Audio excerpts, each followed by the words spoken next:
Well,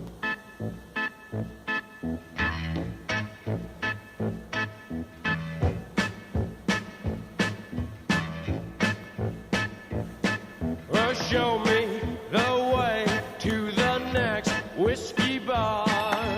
Oh, don't ask why. Oh, don't ask why. Well, Happy New Year. We've said goodbye to 2017. Now it is 2018. I'm going to start the year with a Cask Strength Highland TWA Cask Malt Whiskey. What does it say? Well, first of all, what I'm going to do is open this up. Open up this bottle, which I purchased last July. So almost 6 months ago I got this.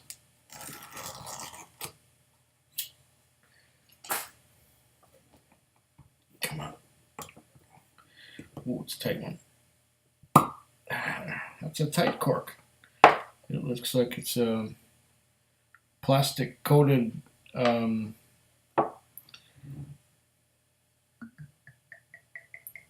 composite cork. All right.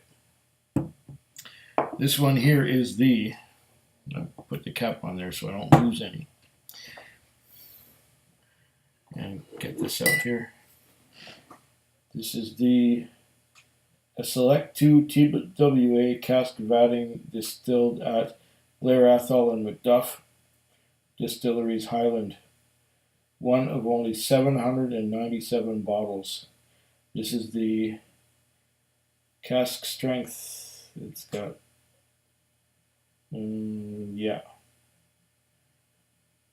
ex-bourbon casks, 750 mils, 57.5% alcohol by volume.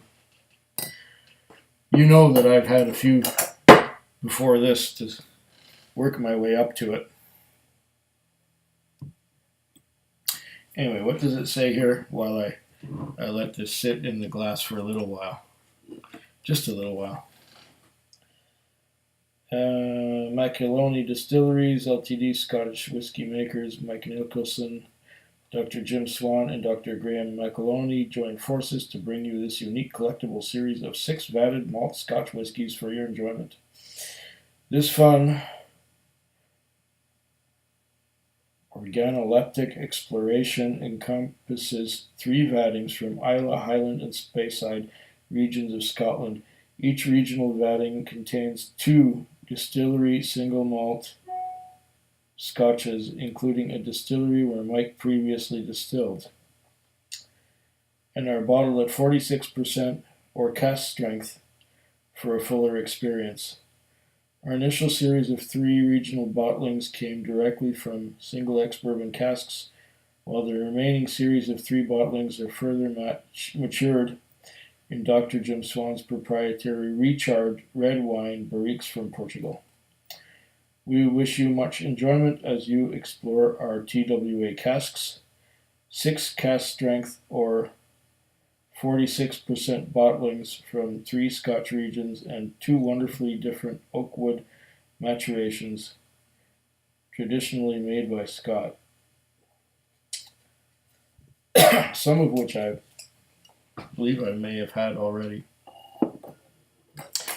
I'm going to try and get every one that I can get my hands on. This was bought at the distillery last summer on, what was the date here? I got this at the distillery July the 15th, 2017 at 7:10 p.m. And I paid for this bottle, it says $98.01. And about $5 of that, on top of that, there was another $5 of goods and services tax and another $10 of British Columbia liquor tax. And I don't think they put the 10 cent bottle deposit. Whatever, it doesn't matter. I bought 3 bottles that day. This one, the Islay, and a Speyside. I think I've already done a video about the Islay, but not the Speyside yet. Anyways, Happy New Year if you celebrate such things. Oh, this is a beautiful nose. Blair Atholl and MacDuff. I'm getting fruity, delicate. It's probably quite anesthetic too, being at 57.5% alcohol by volume. I will taste it neat, but I will probably add water to make it more palatable. I'm getting pears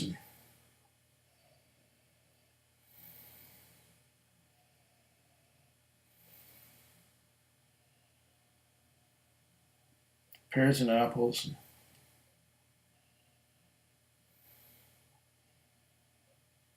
This is probably quite young, this Blair Atholl and MacDuff.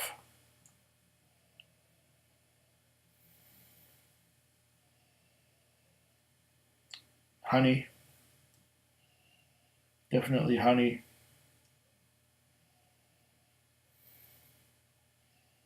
Honey, pears, apples. Hint of banana.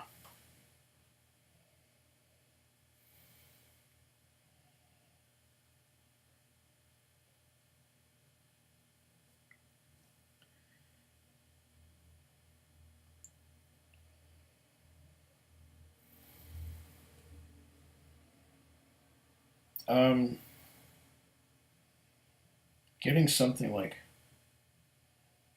raisins or plums. It's not very dark. I'd call it light. It's light colored, but that doesn't mean anything. Yeah, definitely honey, pears, and apples. At this high ABV, I'm not getting a lot of other complexity. I may have to add water. And there goes the phone, excuse me. That little interruption was probably a wrong number because they did not leave a message and they did not leave a number. So it was probably one of these unlisted phone numbers. Yeah, great. Now back to where we were. Macaloney's TWA Cask series, Blair Atholl and MacDuff. Yeah.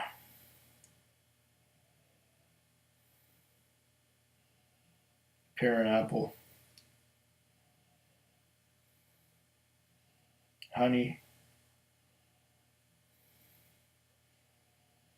Now let's give it a quick little taste. Maybe I should have a little bit of water first, I don't know. Let's pour some more water in the glass because I might need quite a bit for it to get through this little dram here.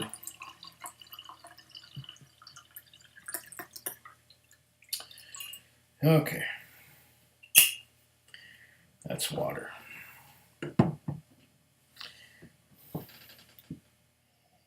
Here comes the first taste.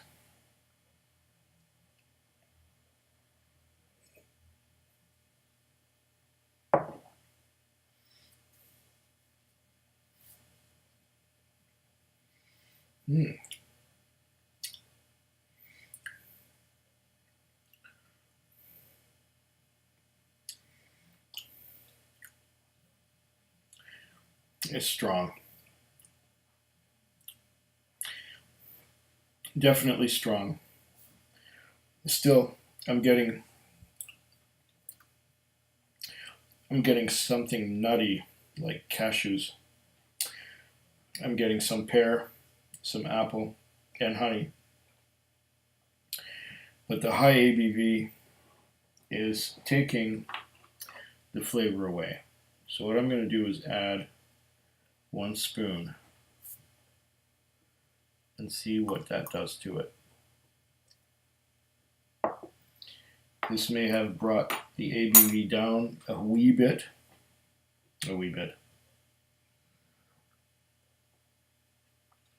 I've had experience with a couple of other Macaloney's whiskies. They were both bottled at 46%. One was Among the Heather, and one was Prince Dougal's Dram.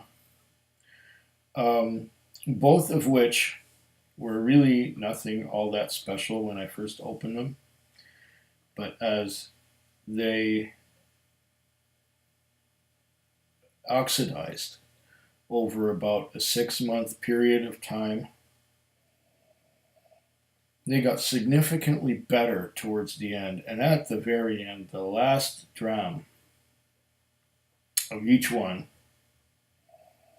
was fantastic. I was at the store just tonight, actually, and I saw they still had some Prince Dougal's Dram.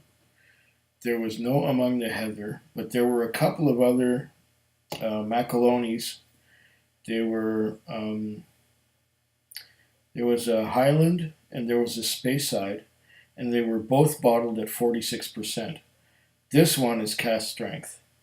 I may go back next week, and if I can find the one that's cask, the 46% Speyside and Highland versions, I will pick them up. Tonight I picked up a couple other things. I got a Hibiki Japanese Harmony, and the reason I got that is because I watched Whiskey Whistle, Mark at Whiskey Whistle back in Korea, doing where he did his homemade version of Hibiki Japanese Harmony. He took some Hakushu, and he took some Yamazaki, and he took another one. I think it was the grain whiskey from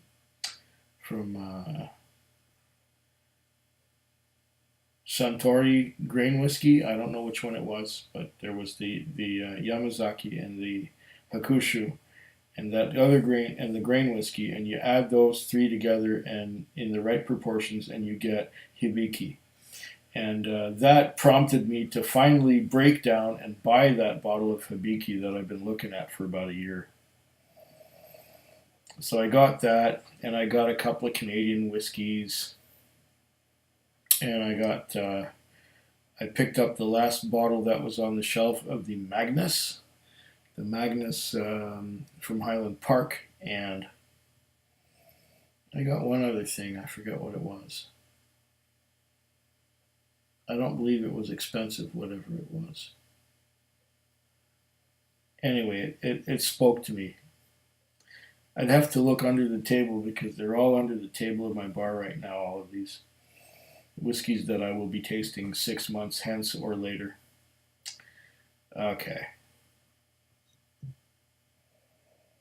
I've added a bit of water to this. On the nose, I'm getting more.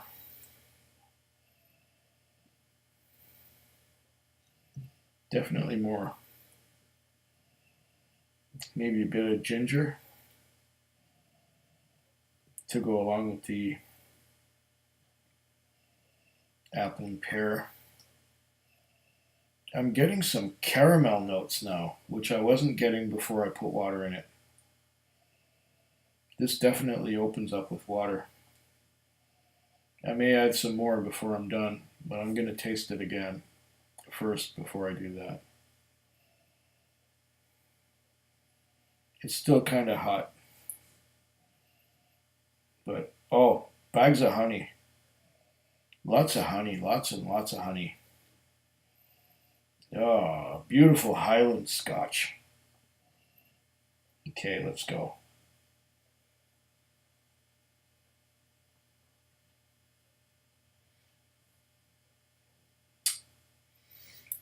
Oh, that 1 teaspoon has made a load of difference. 1 teaspoon of water. Lots of honey. The pears and apples seem to be gone,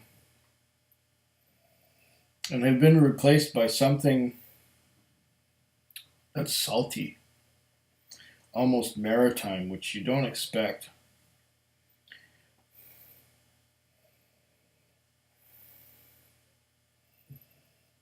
But it's there. There's a tiny little hint of peat too. I'm getting that hint of peat. Just a little hint. It's not much. It's maybe 3 or 4 ppm.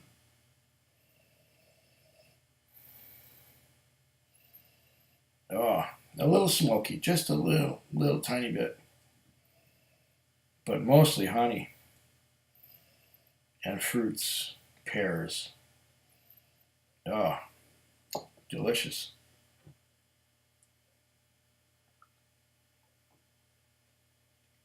Let's get more into this.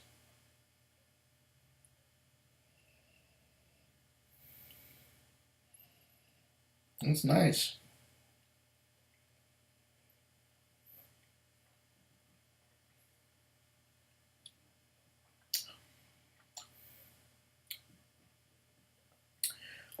It's quite a bit sweet too. And does it say bourbon casks? Because I'm getting some of that.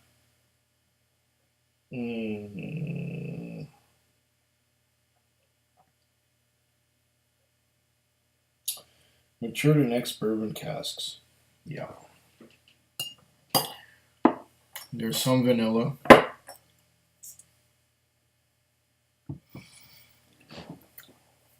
And caramel, definitely. Along with the fruits. Oh, this is a work of art. And it will only get better as it opens up some more and it oxidizes a wee bit.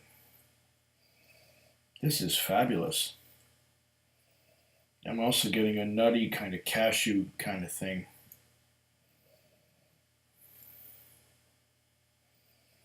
Fresh cut grass. Oh, delicious. Delicious. And I predict that this is only going to get better. And a big slanchava to you. Slanchava. Food quick. Food quick. Food quick. Food quick. Food quick. Yeah.